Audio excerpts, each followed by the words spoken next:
আসসালামু আলাইকুম ও রহমতুল্লাহি ওয়া বারাকাতুহু। আশা করি আপনারা সকলে ভালো আছেন। আল আমিন মিশনে ইংলিশ মিডিয়ামে ক্লাস 5 থেকে 9 এবং 11 সায়েন্সের জন্য যারা যারা সেকেন্ড ফেজে পরীক্ষা দিয়েছিলে, পরীক্ষার রেজাল্ট প্রকাশিত হয়ে যারা যারা অনলাইনে যারা যারা কাউন্সেলিং করেছো, তোমাদের কাউন্সেলিং রেজাল্ট প্রকাশিত হয়েছে। কাউন্সেলিংয়ের দুটি স্টেপ ছিল।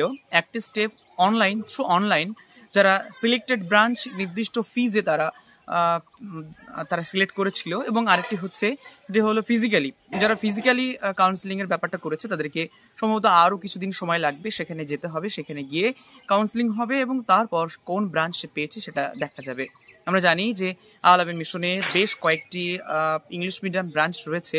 11 এবং 11-12 এর জন্য বেশ অন্তত 2-3টা, এবং 5 থেকে 10 পর্যন্ত বেশ কয়েকটা বয়েজ এবং গার্লসের ইংলিশ মিডিয়াম ব্রাঞ্চ রয়েছে। তো সেকেন্ড ফেজে যারা যারা পরীক্ষা দিয়েছিল 5 to 9 and 11-12 এর and 11 এর ইংলিশ মিডিয়ামে, তাদের কাউন্সেলিং রেজাল্ট প্রকাশিত হয়েছে।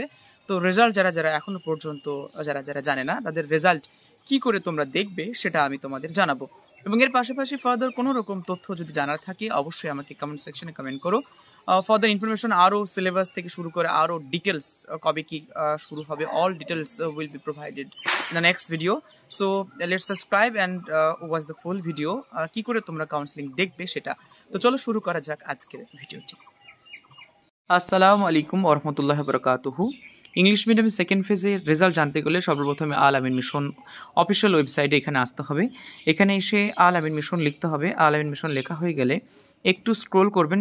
স্ক্রোল করার পরে ভালো করে দেখুন, এখানে মোট 4টি লিঙ্ক দেখতে পাচ্ছেন। একদম প্রথম লিঙ্কটি নিট ইউজির জন্য, দ্বিতীয় লিঙ্কটি ফেজ 2 ইংলিশ মিডিয়াম এর জন্য, এবং বাকি দুটো আলাদা আলাদা। তো এইখানে এই লিঙ্কে একদম নিচের দিকে এসে 2 নম্বর লিঙ্ক যেটি রয়েছে সেইখানে আপনাদের ক্লিক করতে হবে।